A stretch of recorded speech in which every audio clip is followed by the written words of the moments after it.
The Astronaut's Demise. Chapter 1: The Discovery. The gentle hum of the spacecraft's life support systems was suddenly shattered by a blood-curdling scream.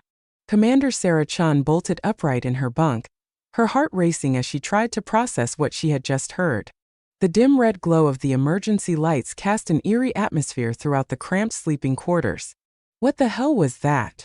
muttered Dr. Alexei Volkov, the mission's lead scientist, as he fumbled to free himself from his sleeping restraints. Sarah was already at the door, her years of training kicking in as she assessed the situation. "Everyone stay calm and remain here. I'll investigate." As she floated down the narrow corridor towards the source of the scream, Sarah couldn't shake the feeling of dread that was creeping up her spine. The Artemis 7 mission to Mars had been going smoothly for the past 6 months, with no major incidents to speak of. But something in her gut told her that was about to change. She arrived at the airlock chamber and immediately noticed that the inner door was slightly ajar. Strange, she thought, as protocol dictated that both doors should always be sealed when not in use. As she pushed the door open, the sight that greeted her made her blood run cold. Floating in the center of the chamber was the lifeless body of Lieutenant Michael Torres, the mission's pilot. His eyes were wide open in an expression of terror, and a thin trail of blood was suspended in the air around his head. "Oh God, Michael!" Sarah whispered, fighting back the urge to vomit. She quickly checked for vital signs, but it was clear that the young pilot was beyond help. The cause of death was obvious: a deep gash across his throat, precise and deliberate. As the reality of the situation sank in, Sarah's mind raced with implications. This was no accident. Someone on board the Artemis 7 had murdered Michael Torres, and that killer was still among them. Chapter 2: The Crew. Sarah took a deep breath, steadying herself against the wall of the airlock chamber. She knew she had to act fast and decisively. As commander, it was her responsibility to ensure the safety of the remaining crew and the success of the mission. But how could she do that when one of them was a murderer? She activated her comm link. "This is Commander Chen. I need everyone to report to the main command module immediately. This is not a drill." One by one, the other crew members arrived, their faces a mix of confusion and concern. Dr. Alexei Volkov, the 55-year-old Russian astrophysicist, was the first to speak. "Commander, what's going on? Where's Michael?" Sarah took a deep breath. "I'm afraid I have some terrible news. Lieutenant Torres has been killed." A collective gasp filled the room. Dr. Emily Sato, the mission's biologist, covered her mouth in shock. "Killed? What do you mean killed?" "I found his body in the airlock chamber," Sarah explained, her voice steady despite the turmoil inside her. "He was murdered." The silence that followed was deafening. Sarah looked at each of her crew members, searching for any sign of guilt or deception. Besides herself, there were 4 other people on board. Dr. Alexei Volkov, the mission's lead scientist, known for his brilliant mind and prickly personality. Dr. Emily Sato, a young and ambitious biologist, responsible for the mission's experiments on Martian soil samples. Major David Chen, Sarah's husband and the mission's engineer, a calm and methodical presence on the ship. Dr. Hassan Malik, the ship's medical officer, quiet and reserved but highly competent. "One of us is responsible for this," Sarah said, her voice barely above a whisper. "And until we figure out who it is, we're all in danger." Chapter 3. The investigation begins. The next few hours were a blur of activity as Sarah coordinated with mission control back on Earth. The news of Torres' murder sent shockwaves through NASA and the international space community. Orders came down to abort the mission and return to Earth immediately, but Sarah knew that was impossible.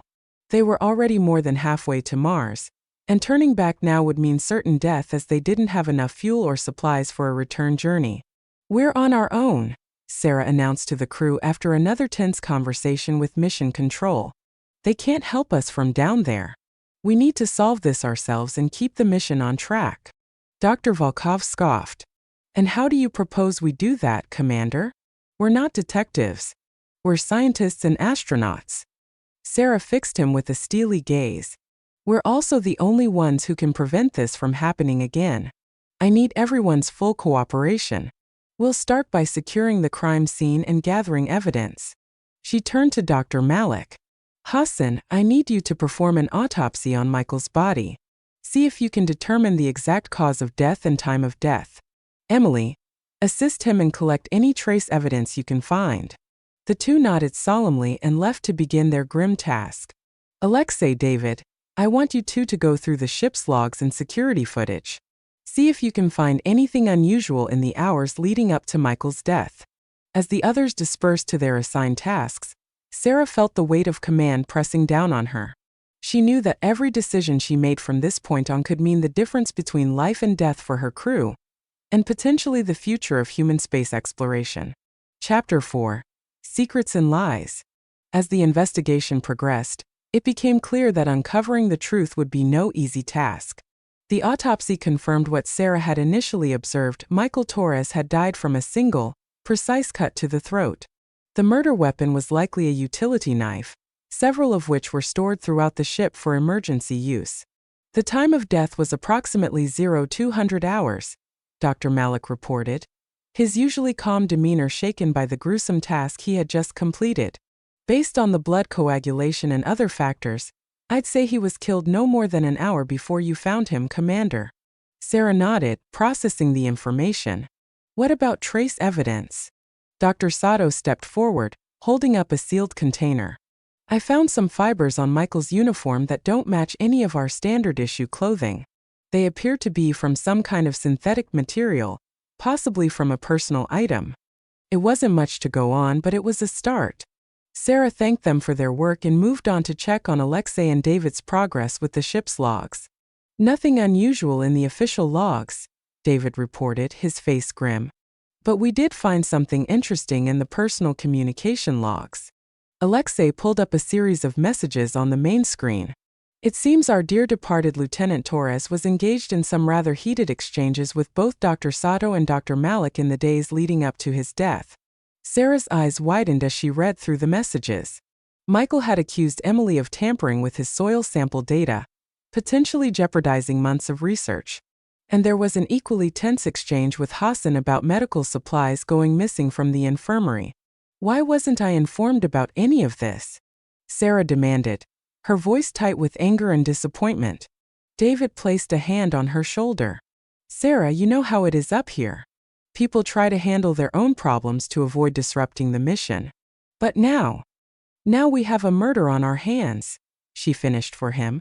All right, I need to speak with Emily and Hassan separately.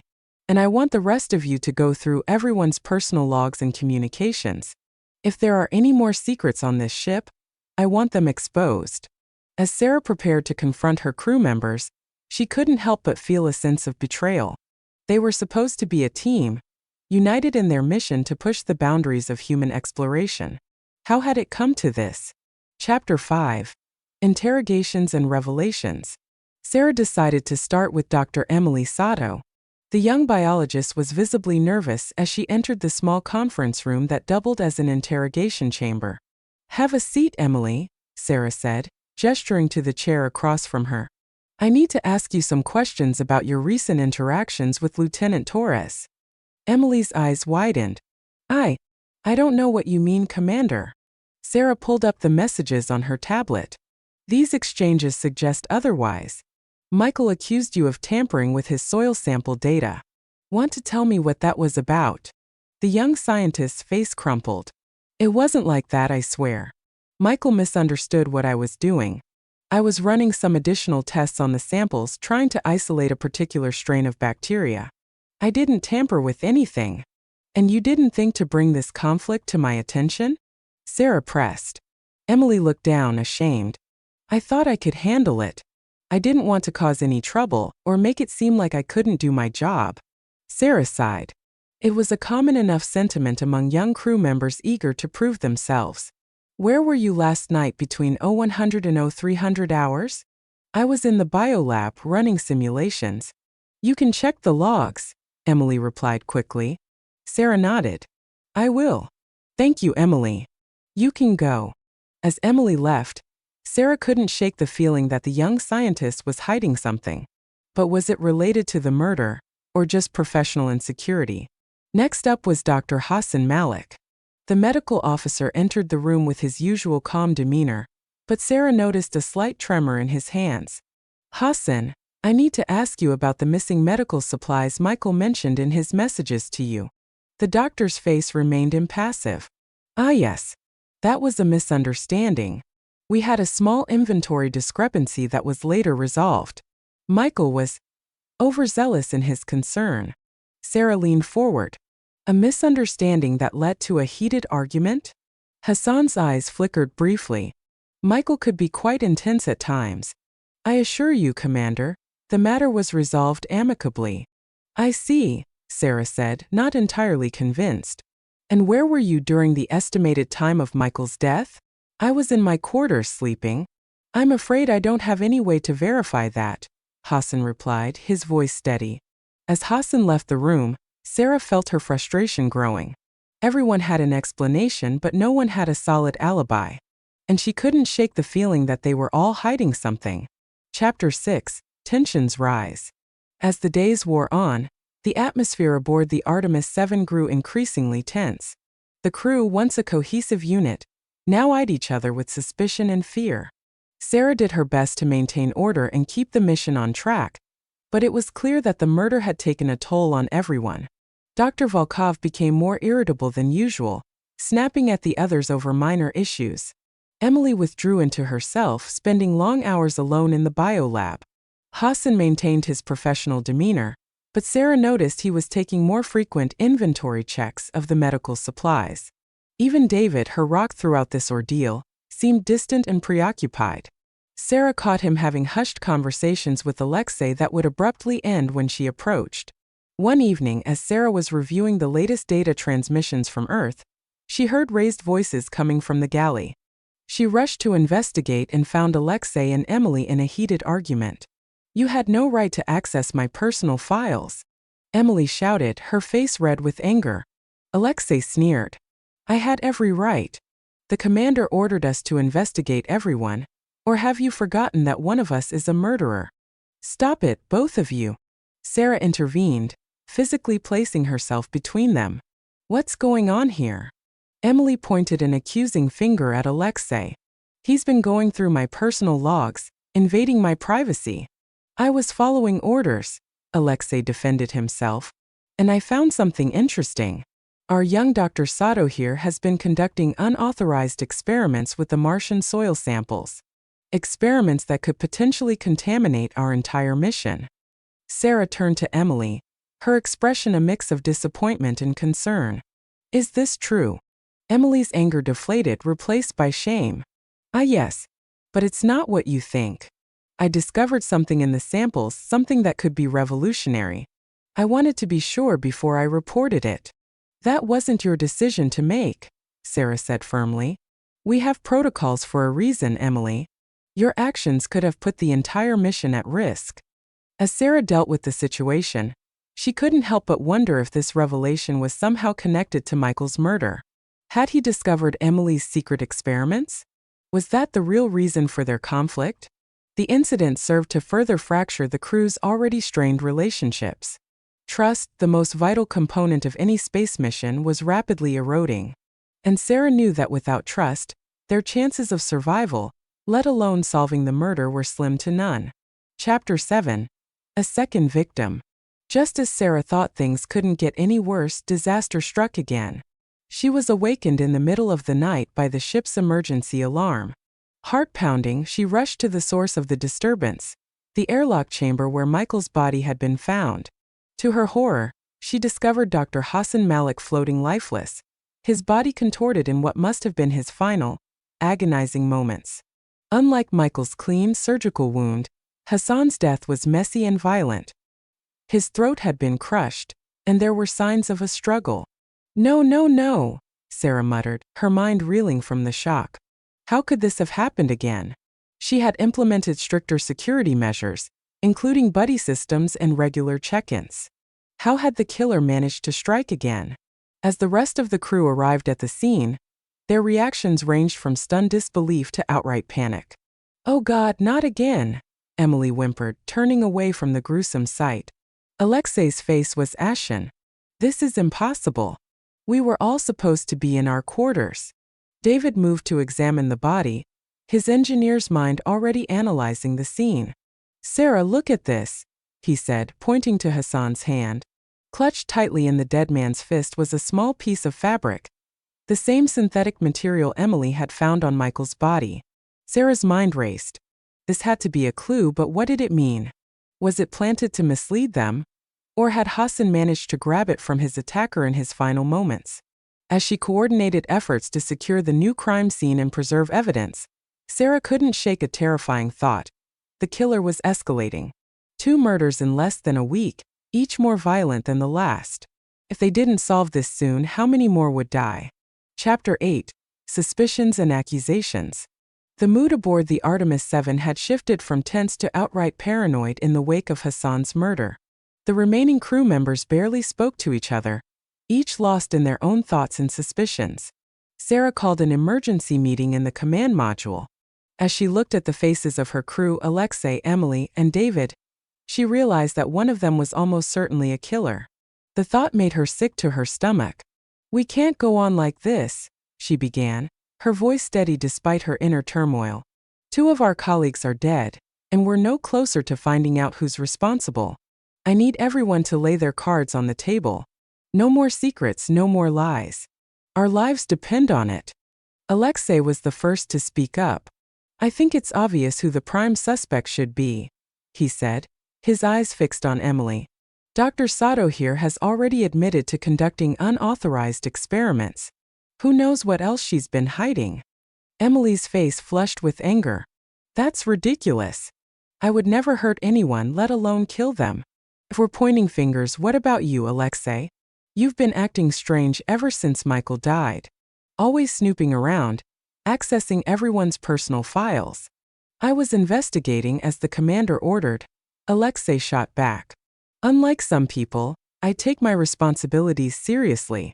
"Enough," Sarah intervened. "This isn't helping. We need facts, not accusations." David cleared his throat. "I hate to say it, but I think we need to consider every possibility. Even you, Sarah." The room fell silent. Sarah felt as if she'd been punched in the gut. "Me? David, how could you even think that?" Her husband's face was a mask of pain. "I don't want to. But you were the one who found both bodies. You have access to every part of the ship. We have to be objective about this." Sarah couldn't believe what she was hearing. Her own husband suspecting her of murder? It was almost too much to bear. But she knew he was right. They couldn't afford to rule anyone out. "Fine," she said, her voice tight with emotion. Chapter 9. The Evidence Mounts. As the accusations flew, Sarah knew she had to regain control of the situation. "All right, let's approach this methodically. We need to review all the evidence we've gathered so far and see if we can find any connections we might have missed." She pulled up the case files on the main screen, displaying the information for all to see. "Let's start with the physical evidence. We have the synthetic fibers found on both Michael and Hassan's bodies. Emily, have you made any progress identifying the material?"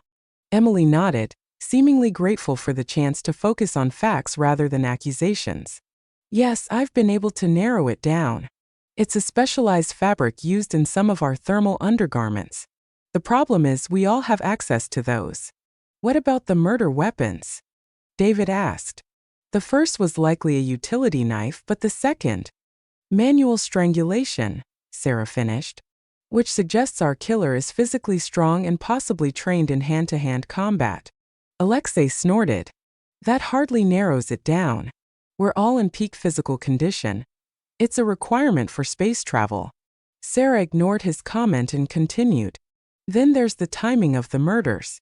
Both occurred during our designated sleep periods when security protocols are more relaxed. The killer clearly knows our routines and how to exploit them." As they pored over the evidence, a pattern began to emerge. The killer was methodical, knowledgeable about the ship's systems, and able to move around undetected. But something still didn't add up. Why the change in method? Sarah mused aloud. The first murder was clean, almost surgical. The second was messy, violent. It doesn't make sense. Emily's eyes widened. Unless Unless they're not connected.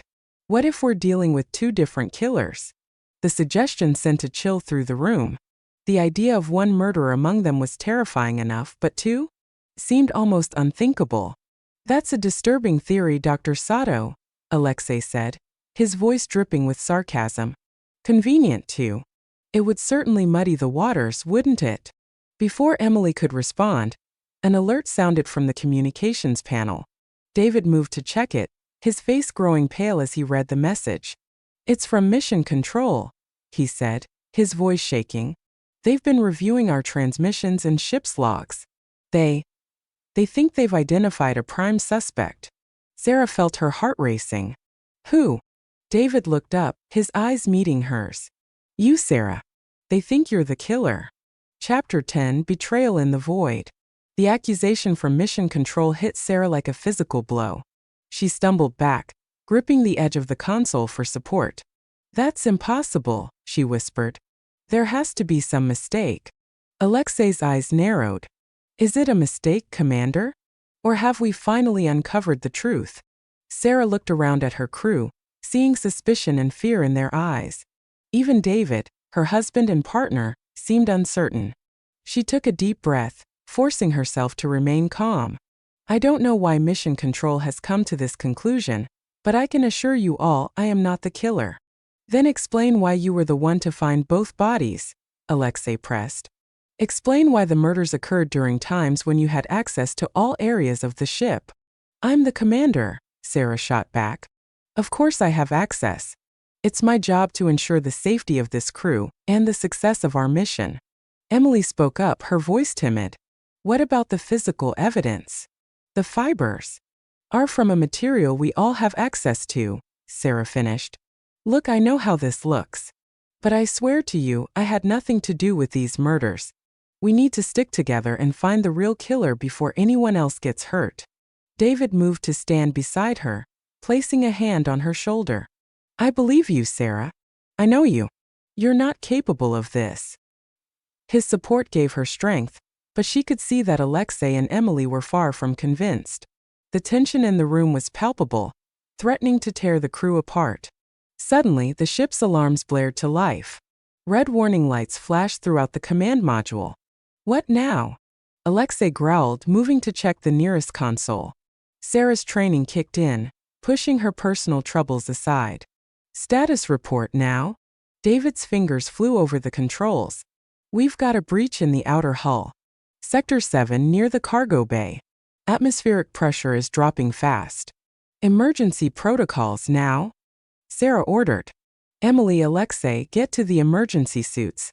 David, help me seal off the affected areas. As they scrambled to respond to this new crisis, Sarah couldn't shake the feeling that this was no accident. Someone was trying to destroy the ship. And all the evidence along with it. Chapter 11. Crisis in the Cosmos. The next few hours were a blur of frantic activity as the crew fought to save their ship and their lives. Sarah pushed aside her own fears and the accusations against her, focusing entirely on the immediate threat. Alexei, Emily, report. She barked into her comm as she and David worked to reroute power and seal off the breached section. We've reached the cargo bay. Alexei's voice crackled over the comm. The damage is extensive. It looks like. Sarah, this wasn't an accident. The hull was breached from the inside. Sarah's blood ran cold. Are you sure? Positive, Emily chimed in. The blast pattern is consistent with an explosive device. Someone deliberately sabotaged the ship. The implications were staggering. Not only did they have a murderer on board, but now it seemed the killer was willing to risk everyone's lives to cover their tracks. Can you seal the breach? Sarah asked, her mind racing with contingency plans. We're working on it, Alexei replied. But we're losing atmosphere fast. We need to buy more time. Sarah made a quick decision. David, initiate emergency protocol Omega.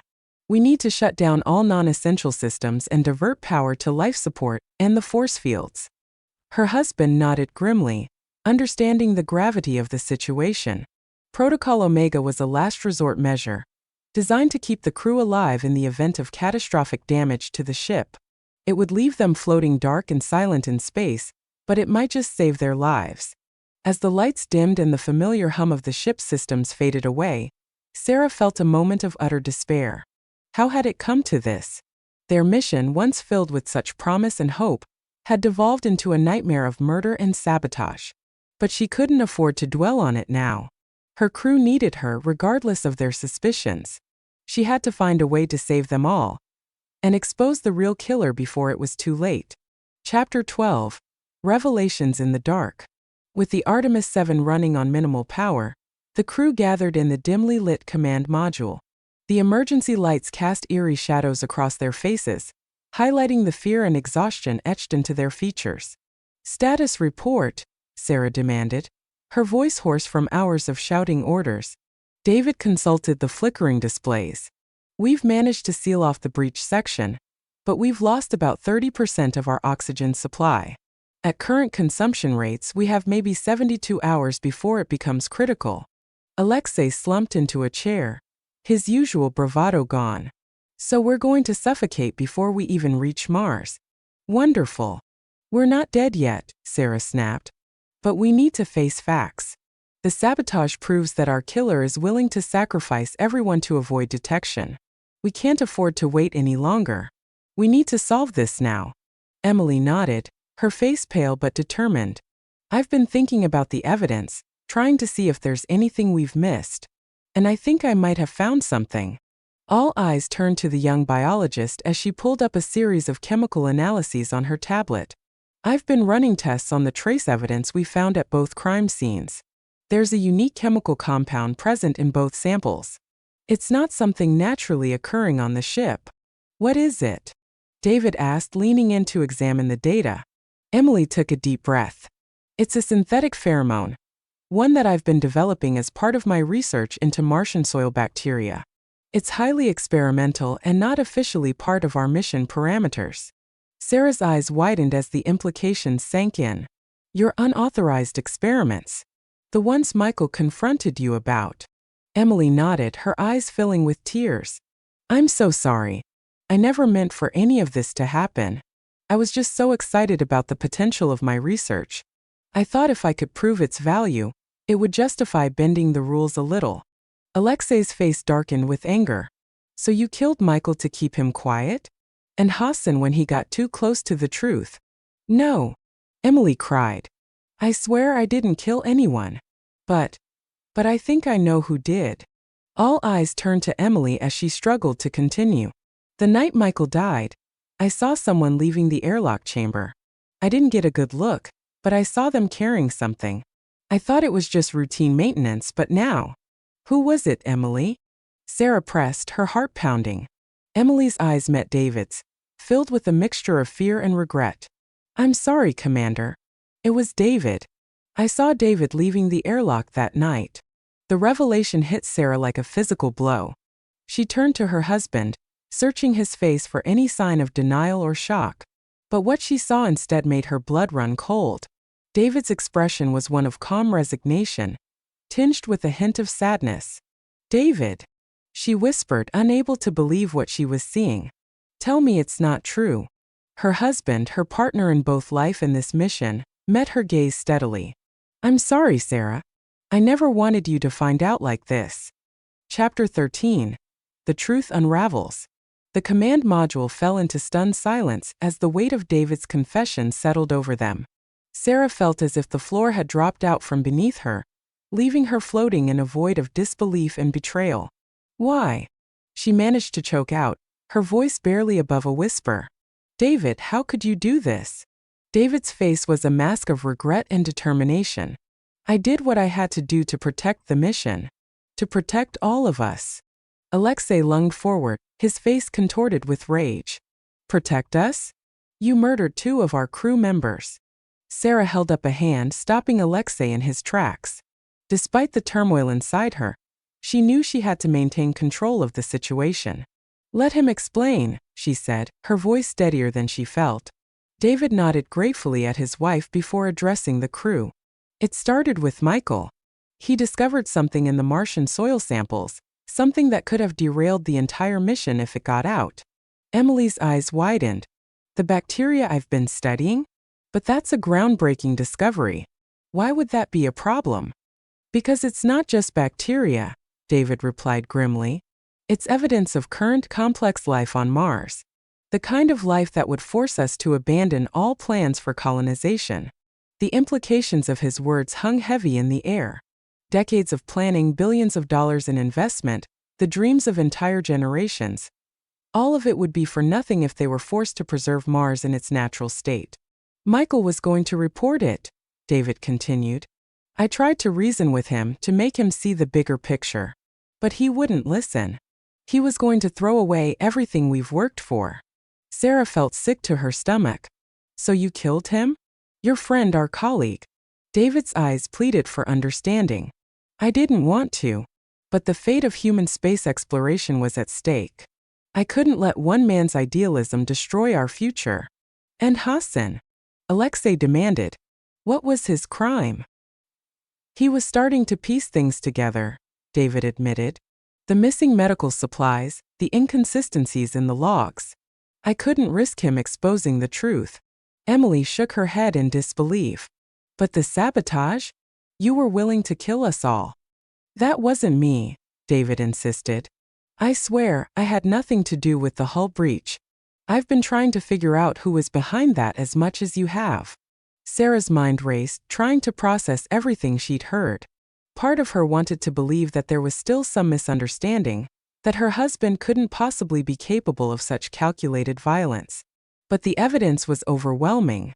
David Chen, she said, her voice taking on the formal tone of command, you are hereby relieved of duty and will be confined to quarters until we can arrange for your transfer to Earth authorities.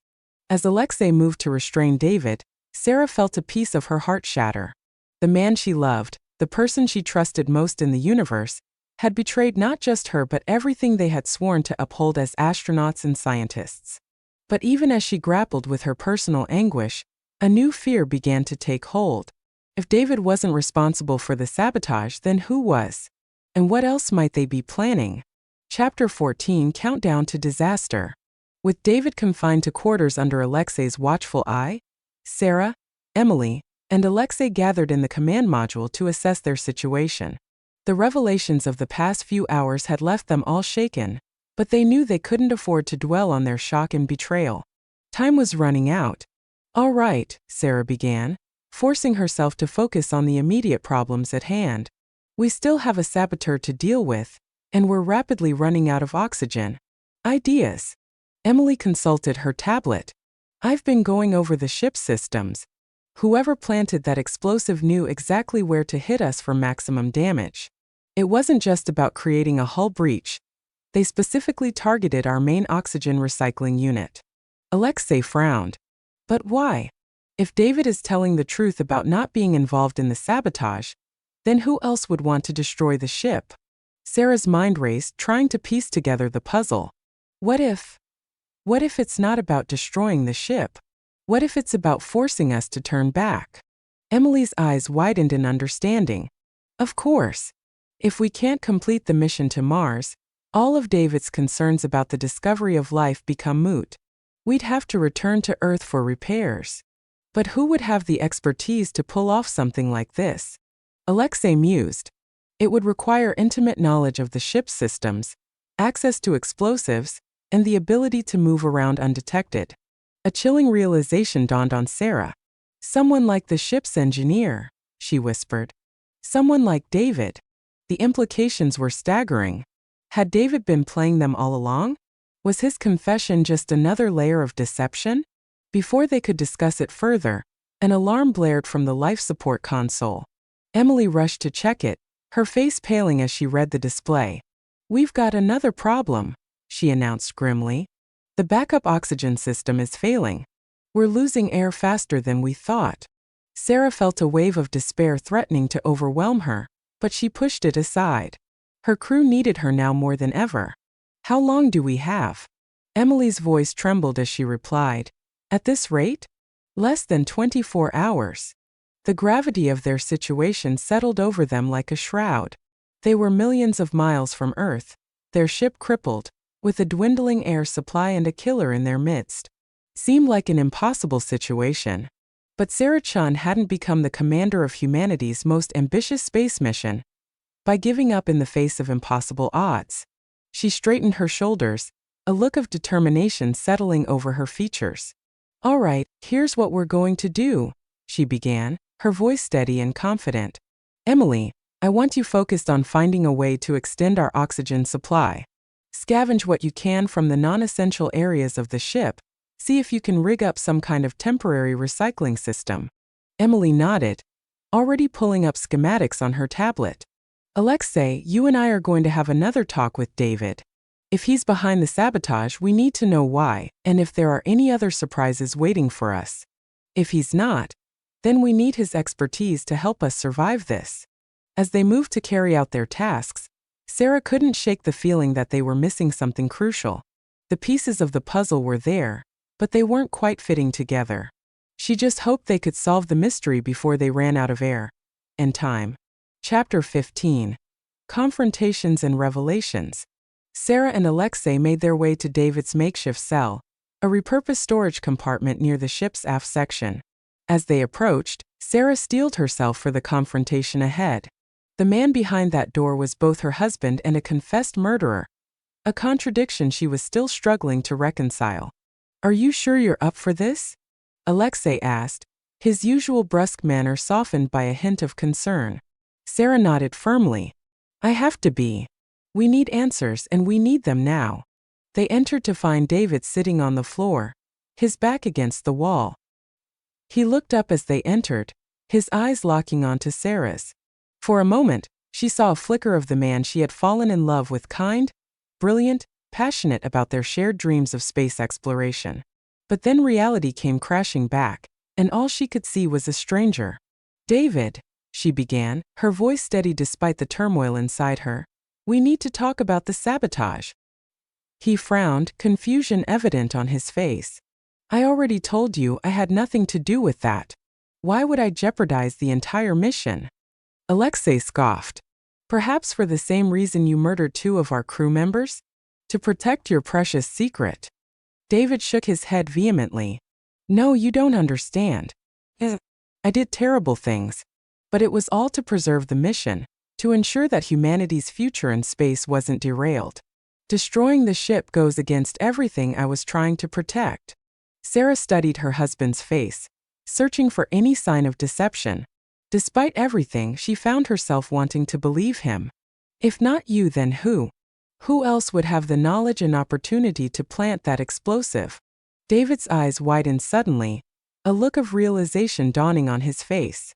"Oh God," he whispered. "I think I know who it might be. But you're not going to like it." Before he could elaborate, the ship's intercom crackled to life. Emily's panicked voice filled the small room. "Commander, we have a situation in the biolab. I need you here immediately." Sarah and Alexei exchanged alarmed glances. "We'll finish this later," Sarah told David before they rushed out, leaving him alone with his thoughts. When they arrived at the biolab, they found Emily frantically trying to secure a series of sample containers. The room was in disarray, equipment scattered across the floor. "What happened?" Sarah demanded, helping Emily stabilize a teetering stack of petri dishes. Emily's face was pale, her hands shaking. "I was reviewing the soil samples, trying to understand what David and Michael had discovered.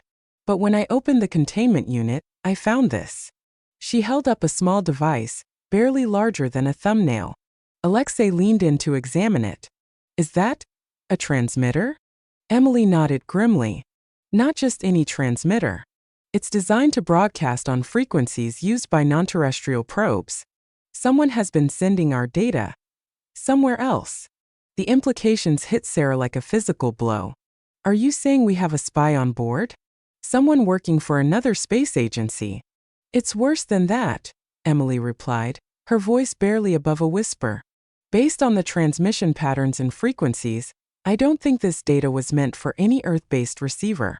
Commander, I think we might be dealing with something not human." The room fell into stunned silence as they grappled with the enormity of what Emily was suggesting.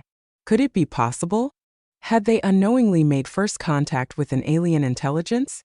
And if so, how did it relate to the murders and the sabotage? As if in answer to their unspoken questions, the ship's alarms began to blare once again. But this time it wasn't warning of a hull breach or failing life support. This was something new. Something none of them had ever encountered before. Unknown object approaching. The ship's AI announced in its calm, emotionless voice. Collision imminent in T-10 minutes. Sarah rushed to the nearest viewport, Alexei and Emily close behind. What they saw outside made their blood run cold. A massive structure, unlike anything of human design, was rapidly closing in on the Artemis 7. Its surface seemed to shimmer and shift, defying their attempts to focus on any one part of it.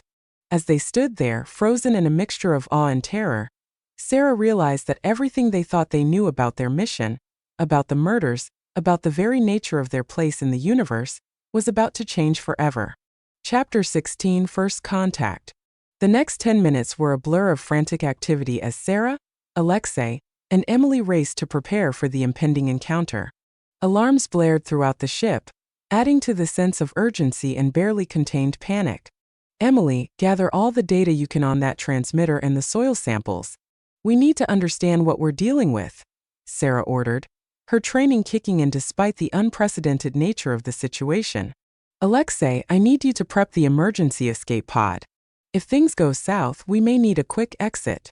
As her crew scrambled to carry out her orders, Sarah made her way back to David's makeshift cell. Whatever was happening, she knew they would need every bit of expertise they had available. She found David already on his feet, concern etched across his features.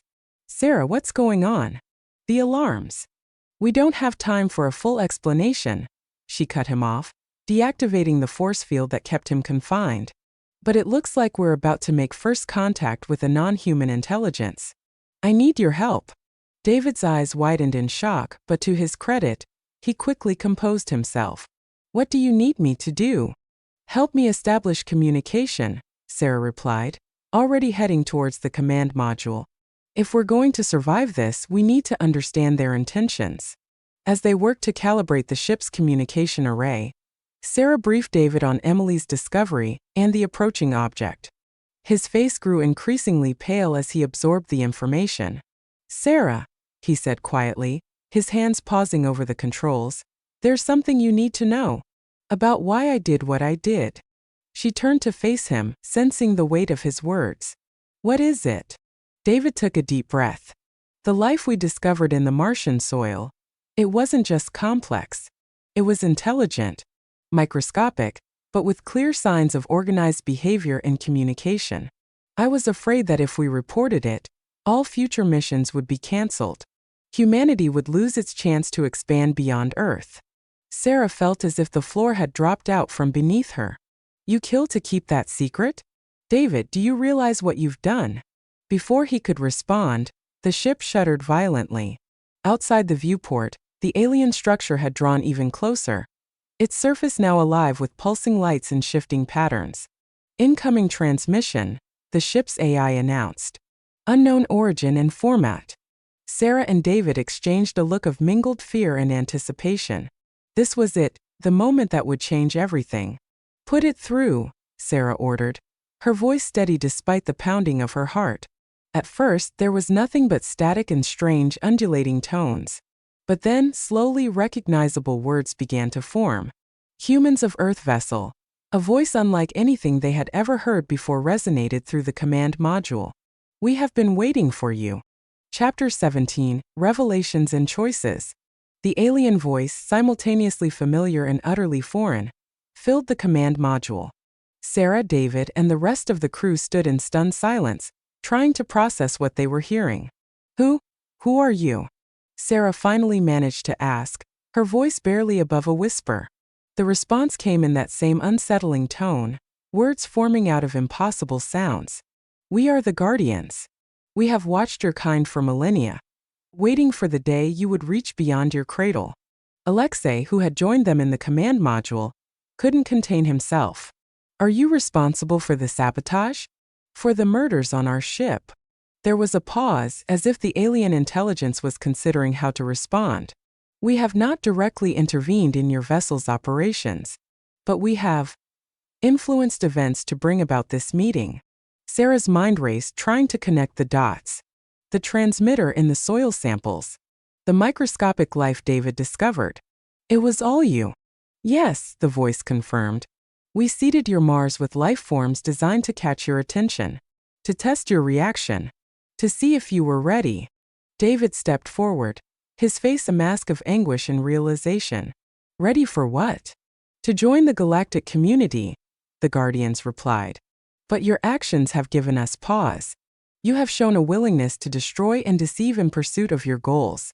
This is concerning. The weight of their words settled over the crew like a shroud. Everything they had been through, the murders, the sabotage, the desperate struggle for survival, had all been part of some cosmic test. And they had failed. Sarah felt a surge of anger cutting through her shock. You put us through all of this, let people die just to see how we'd react? What gave you the right? The alien voice took on a tone that might have been regret, if such a human emotion could be attributed to it. We have seen countless civilizations rise and fall. Some destroy themselves before they can reach the stars. Others bring their conflicts and prejudices with them, spreading chaos across the galaxy. We sought to understand your true nature before allowing you to progress further.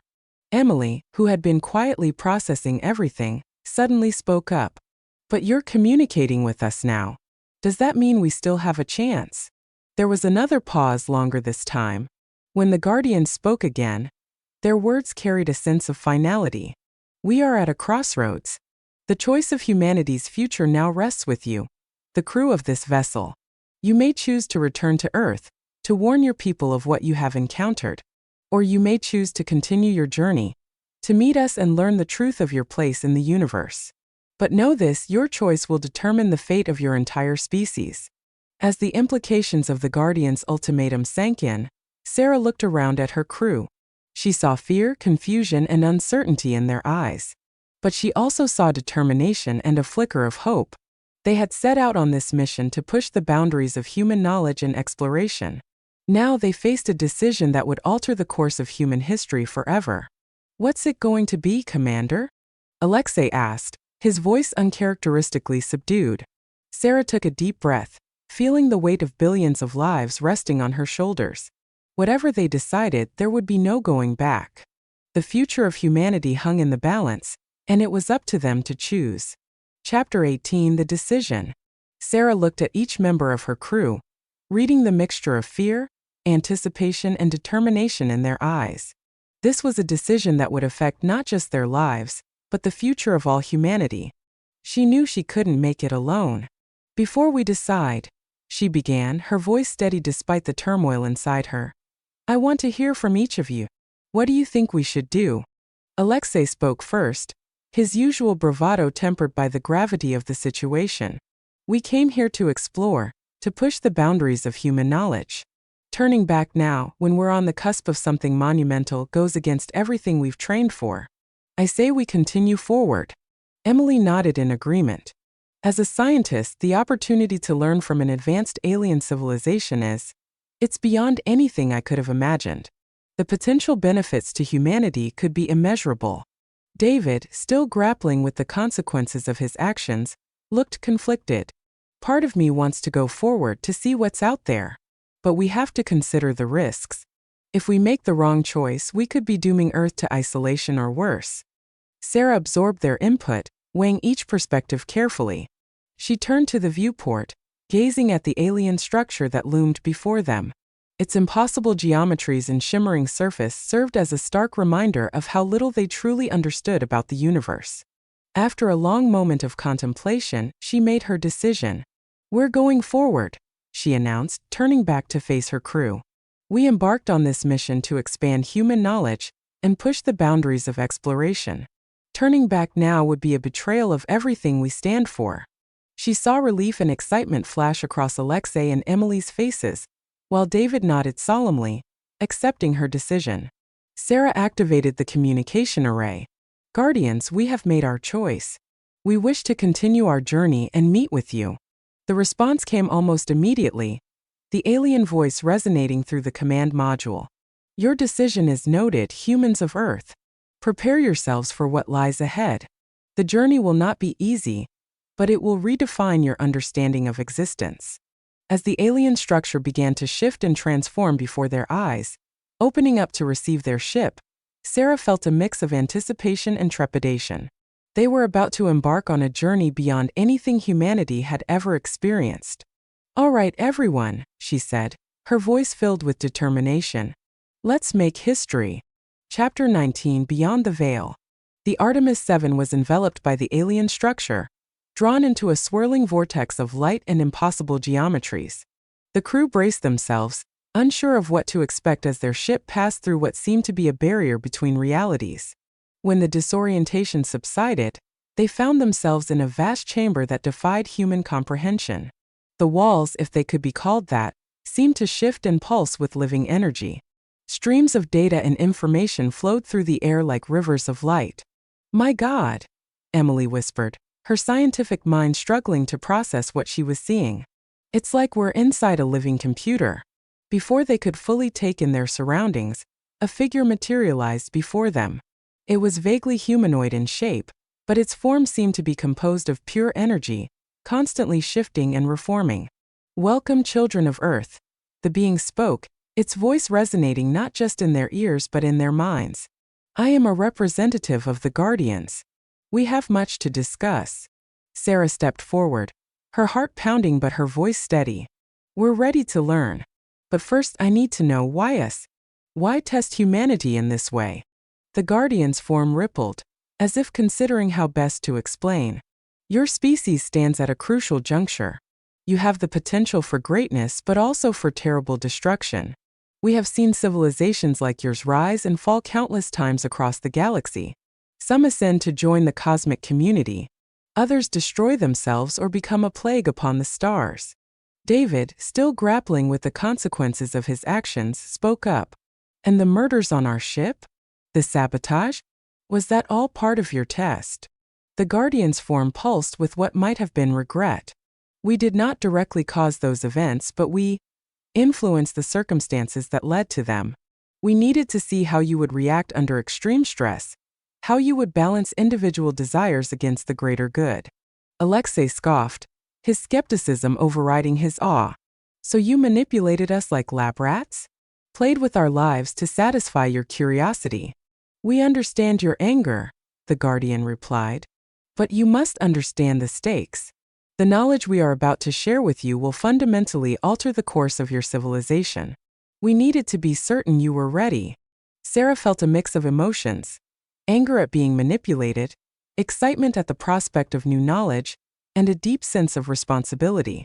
"What exactly are you offering us?" The Guardian's form expanded, filling the chamber with a soft, pulsing light. "We offer you the truth of the universe, the nature of reality, the secrets of faster-than-light travel, the ability to harness the fundamental forces of creation. But more than that, we offer you a place among the stars, a chance to join a community of sentient beings that spans the galaxy." The crew stood in stunned silence, trying to grasp the magnitude of what was being offered. It was everything they had ever dreamed of and more. "But," the Guardian continued, its tone growing serious, "this knowledge comes with great responsibility. How you use it will determine not just the fate of your species, but potentially the fate of countless others. Are you prepared for that burden?" Sarah looked at her crew, seeing the weight of the decision in their eyes. They had come seeking knowledge and adventure, but now found themselves standing at the threshold of a new era for humanity. "We're ready," Sarah said, her voice filled with determination. "Whatever challenges lie ahead, we'll face them together, not just as a crew, but as representatives of all humanity." The Guardian's form brightened, seeming to approve of her response. "Then let us begin. The journey ahead will test you in ways you cannot imagine, but it will also open your eyes to wonders beyond comprehension. The future of your species now lies in your hands." As the chamber around them began to pulse with energy, Sarah and her crew braced themselves for what was to come. They had embarked on a mission to Mars, but now found themselves on the brink of a cosmic awakening. Whatever lay ahead, they would face it together, carrying the hopes and dreams of all humanity with them into the unknown. Chapter 20, Epilogue: A New Dawn. 5 years had passed since the crew of the Artemis 7 made their fateful decision to accept the Guardian's offer. In that time, Earth had undergone a transformation unlike anything in human history. Sarah Chen stood at the podium, addressing a global audience of billions. Behind her, the skyline of New Beijing gleamed with impossible architecture, buildings that seemed to defy gravity, shimmering with energy fields that harnessed the power of the sun. 5 years ago, we stood at a crossroads, Sarah began, her voice carrying the weight of everything they had been through. We faced a choice between retreating into the familiar or embracing a future beyond our wildest dreams. Today, I can say with certainty that we made the right choice. She gestured to the holographic displays floating around the auditorium, showcasing the advancements humanity had made. Clean energy technologies had eliminated pollution and climate change. Medical breakthroughs had eradicated most diseases. Poverty and hunger were becoming distant memories as replication technology provided for everyone's basic needs. But our journey is far from over, Sarah continued. With the knowledge shared by the Guardians, we have taken our first steps into the galactic community. Our ships now traverse the stars, establishing colonies on distant worlds and making contact with other sentient species. The audience murmured in excitement. The idea of humanity spreading across the galaxy, once the stuff of science fiction, was now becoming reality. However, with this great power comes great responsibility. Sarah's tone grew serious.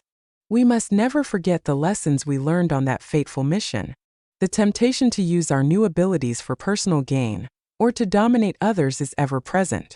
We must remain vigilant, always striving to be worthy of the trust placed in us by the Guardians. As Sarah concluded her speech, she caught sight of her former crew members in the front row. Emily, now leading Earth's xenobiology research efforts. Alexei, commanding humanity's first interstellar exploration fleet. And David, who had dedicated himself to establishing ethical guidelines for the use of advanced technologies. They had all been changed by their experience, carrying the burden of their past actions, but also the hope for a brighter future. The murders that had once threatened to tear them apart now served as a constant reminder of the cost of unchecked ambition and the importance of moral courage. As the applause washed over her, Sarah allowed herself a moment of reflection. They had set out to push the boundaries of human exploration and had ended up redefining humanity's place in the universe. The journey had been fraught with danger, betrayal, and moral dilemmas, but it had led them to a future brighter than they could have ever imagined. The Artemis 7 mission, which had begun in tragedy and mystery, had become the catalyst for humanity's greatest adventure. As Sarah looked out at the sea of faces before her, representing a united Earth ready to take its place among the stars, she knew that their real journey was just beginning. The universe, with all its wonders and challenges, awaited them. And humanity, tempered by its trials and armed with newfound knowledge and wisdom, was finally ready to embrace its cosmic destiny. The end. Subscribe for more.